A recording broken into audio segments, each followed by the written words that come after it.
என வந்தான் வடிவேலந்தான்.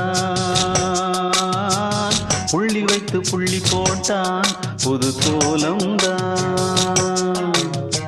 சொல்லித்தர சொல்லி கேட்டு தினமும் சொல்லி தந்த சிந்து பாடினான். வள்ளி இன்பவல்லி என்று தினமும் முல்லைச்சரம் கொண்டு சூடினான்.